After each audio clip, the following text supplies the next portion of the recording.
Welcome to this video about solving quadratic equations. And in this video, we're going to begin by taking a quick review of solving quadratic equations by factoring.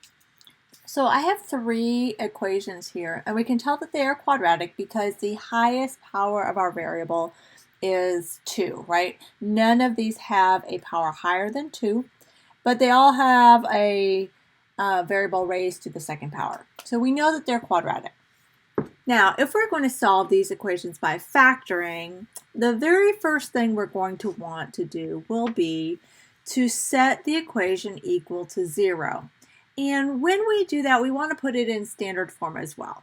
So we're going to arrange our terms from highest degree to lowest degree with a 0 on the other side. So here we go. That 2x squared plus 15x equals 8 has now become 2x squared plus 15x minus 8 equals 0. Now, where we go from here will depend upon whether there are 3 terms or 2 terms within the equation. In this equation, there are 3 terms on the left-hand side. And so we will want to try reverse FOIL, or if you know another method that works for you in factoring this type of quadratic, that's fine. Okay, so I'm going to walk through the steps of reverse FOIL for those of you who don't know. To employ this method, first you're going to identify the first and the last terms. Okay, and what you're going to do with those first and last terms are you're going to multiply them together. And when we multiply that 2x squared times negative 8, we get negative 16x squared. Now, this is where the magic comes in. We're going to take negative 16x squared and we are going to break it apart into factors that when I add the factors together, I get the middle term. So I want to think about things that multiply to make negative 16x squared, but then add to make positive 15x. And if you were to say 16x and negative 1x, you'd be right. And it doesn't matter which order you put them in.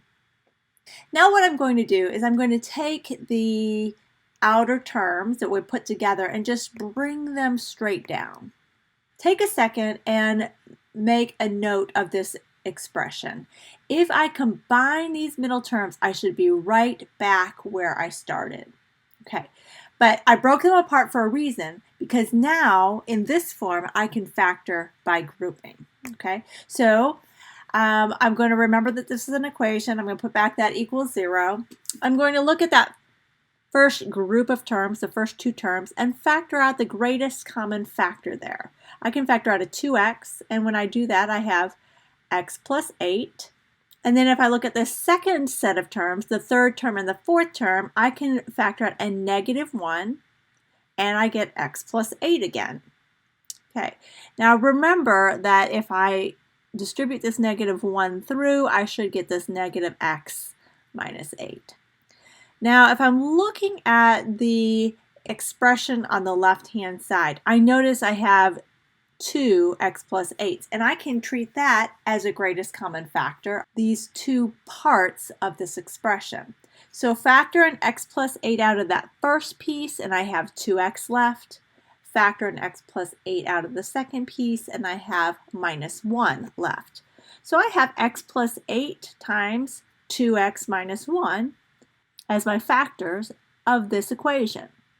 Now, remember when you have the factors set equal to 0, the whole reason why we set them equal to 0 is because we want to use that zero product property.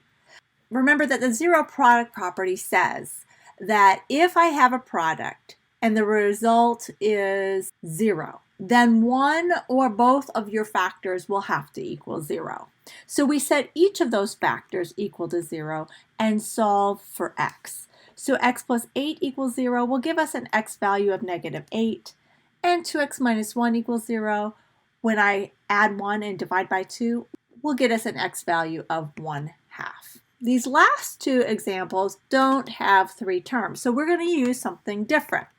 When we have 2 terms, we are going to try either factoring out a GCF if there is one, or using the difference of squares factoring pattern. So first, we need to set them equal to 0. So let's take this one and set it equal to 0. We have 5x squared plus 20x is equal to 0. And I'm looking at that and I'm trying to decide which direction I'm going to go in. Am I going to factor out a GCF? Well, if there is one, I definitely want to go in that direction. And I can see with these two terms that it definitely has a GCF of 5x. So let's factor that 5x out, and I'll have a result of 5x times x plus 4. I have two factors, and the product is equal to 0. So I can set each of those factors equal to 0 and solve for x. So 5x equals 0 and x plus 4 equals 0. Solve for x, and the first equation I'll get x equals 0, and the second equation I'll get x is equal to negative 4. That one's done. Now let's look at the last one. Set it equal to 0 to begin with, and we'll have 9x squared minus 25 is equal to 0. And then let's look, is there a GCF that I can factor out? And it doesn't look that way. So then I want to think to myself, is this a difference of squares? And I look at both of these terms and I notice that they are both perfect squares, and there's a minus sign in between, which means I can factor by using that difference of squares pattern, which means this is an a squared minus b squared, which will factor into an a plus b and a minus b pattern. So I can say that this is going to be 3x plus 5 times 3x minus 5 is equal to 0. Use that zero product property.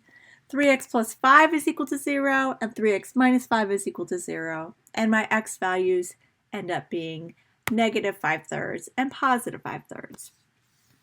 All right, so that wraps up just that quickie review of solving quadratic equations by factoring. In the next video, we are going to tackle solving quadratic equations by using the square root property. I'll see you then.